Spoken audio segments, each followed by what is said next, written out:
We are back for our weekly visit with Midway football head coach Joe Gillespie after the win against Round Rock Westwood down at University of Mary Hardin Baylor. A dominant game, put up a lot of points, lots of yards, saw a young phenom who we'd heard about, and the defense doing what they do after giving up score on the second drive of the game. Joe Gillespie joins me in studio here on 365 Sports. Is it true you make the most improvement from you're probably from game 1 to eventually 8, 9, 10, 11, 15, but do you make the most improvement from the first game to game 2? Well, typically that's what you do. And going from game 1 to 2, but for us, this was about as clean of a game 1, especially the first half, that I've been a part of in a long time. Very proud of our kids and coaches and how they responded. And we faced a little adversity there early. We went out defensively and stopped them, made them go 1, 2, 3. We mounted a little bit of a drive offensively, and then went for it on the fourth, and it was 4th and 6 or 7, but it was kind of in one of those territories. Do we want to punt it right here? A little bit too far out for a field goal. Let's test our mettle and see what we are, and start creating that identity. Had an opportunity to get the conversion, didn't get it, and then hats off to Westwood. I mean, they mounted a 13-play drive, and they converted 3 third downs, converted a big 4th down, and then, punched it in the end zone. And so, but it's a credit to our kids. It's a credit to the experience. It's a credit to those young men that have had experience, have been there, done that. And then those younger ones, they didn't panic. And so offense did a phenomenal job of just answering it, and went right down the field and scored, kicked our extra point, regained the lead, and never looked back from there. Yeah, end up winning. The scoreboard was so screwed up. I got to tell you, at the end of the game, it was 55-19. The score was 56-19. At one point, they had you with a 7-0 lead, and then you scored, or they do a great job. Do not get me wrong, but at times I'm like, what is the score? And I'm trying to keep up with it along the way. How did McNair do with him being the man, not just because of last year when Poen went down? What are your thoughts about how he managed the game? I thought he did a great job. And Andrew is a phenomenal athlete. Andrew is the guy, and he's been that guy, and he's thought of himself that way. There's a great deal of confidence, not arrogance, but confidence. And he's worked very hard for this moment. Had a great spring, great summer. He looked like a quarterback that was out there comfortable with the offense. But the flip side of that is, and Andrew would be one of the first to sit here and say this, he's surrounded by a bunch of great football players on that side of the ball. And from the running game aspect with Lathan and Jaden and those guys, a great offensive line that really he never got pressured all night. And then receivers that have experience and stuff that, they're able to read the coverages. He threw some really good balls and made some great catches. I can't remember. We had 5 or 6 incompletions, and I think, 5 out of the 6 were catchable balls. Yeah. And so we'll just continue. We need to continue to sharpen our edges a little bit. We'll be even better. They're gonna have drops. I know he threw the deep post to Hamilton and Jacoby. I don't know if the lights or he just kind of got a little bit ahead of himself, because he obviously with his length is a problem and has pretty good hands. That was a nice throw, but eventually you scored. Tyler Scythe, he just makes big plays. Yes, sir. You have the other guys that are that have great hands. Sure. And then I mentioned the length of Hamilton too. Birch, Brock. He's got some weapons that and they run good routes, don't they? They really do. And these guys have been working together. Obviously, Andrew got to work with them the last few games of last year. And so, he's not a rookie by any means, and he doesn't approach it or handle it that way. Handled it like a vet and as he should. Guys like Jackson Birch, he is a move the sticks guy for you. You can always trust that he's going to do the right things. He's busting his hiney all over the field, whether that's run blocking, getting down the field, running the correct routes. And you say that for a lot of guys, Hayden Brock, but Tyler Scythe as well. And so I think the total team aspect, we're starting to understand our IQ of football has gotten a lot better. and from this point last year. And so I think a lot of that happened for us the other night. I think that was a good Westwood team. We're going to have a really good test tomorrow night. Last year, the offensive line was in flux. You had guys with hand injuries and other injuries, and it looked like like you said, they protected him. The run game, which, yeah, we're going to get into that. Lathan Wissington, like 7 carries, 74 yards, scored twice, had a couple of catches. And you'd like that kind of game where you win and he doesn't have to get too many carries. Yeah. And then he didn't have a lot of carries either in this little sophomore. And I don't mean, I saw him in the hallway the other day. He's built. He's Jaden Fields Vaughn. Stop. I mean, like a video game, the way he was taking most every handoff and going long. Well, I think number one, we were very confident in what Jaden could do. And so we were excited. We got to watch it his entire freshman year. We knew that he was going to be special. There's still, that's one game that had been played at this level. Right.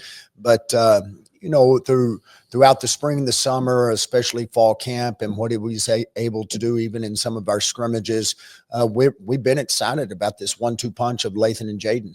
And they're two different running backs. Lathan would just as soon run through than around you, and Jaden's got a little bit of a jitterbug to him, but he can scoop. There was a couple of long runs that he had there for touchdowns that, to be honest with you, he wasn't even touched. If we were playing touch ball, it was still a score. And he'd be the first to sit there and admit, I mean, anytime that you get an O-line like that, they're creating those holes for you. It makes one stick and go north pretty easy. Yeah, the offensive line, defensively, you gave up 200 yards rushing. Yes, Is that a concern? That was it? Like, I don't know if they ever really gassed you. There were a couple of runs, but that I know that's a number you probably don't like to see. Yeah, it is. And honestly, I think it comes down to this is our first real live tackling. And, I think the more important thing, and that's what we did, is you look at the number of yards you gave up rushing, but what kind of yards did you give up after contact? Right.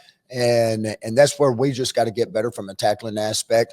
Try to be extremely smart and intelligent, get your kids to the games and stuff like that. It gets a little bit difficult through the course of fall camp and practices and stuff. But, I think as we go a little bit further, and it was a great teaching tool, the film and everything for us, there's going to be a lot of things that we can do a lot better, and it can be cleaned up very quick. There's always something that happens during the week, whether a guy twists an ankle or someone's not available. I thought Bird stepped in as a starter. Yes, sir. Carlson couldn't play, and yes, sir, he was active. The defensive line was active.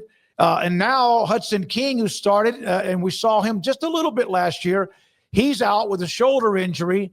And then Brody Pate, he got a chance to play a little bit. He'll start for you this week. Yeah, Brady's doing a good job. Yeah. Brady's doing a good job, sophomore. He's got a tremendous upside to him, and every snap, every series, every game, he's just going to grow from it. He's got a very hot engine. He knows football, but his motor runs hot, and we're excited about this opportunity for him. Obviously, we want all of our horses in the stable playing. And, unfortunately, Hudson King, who's going to be a phenomenal player for us, is kind of under the weather, so to speak, with an injury, be out a few weeks, and then we'll look forward to getting him back.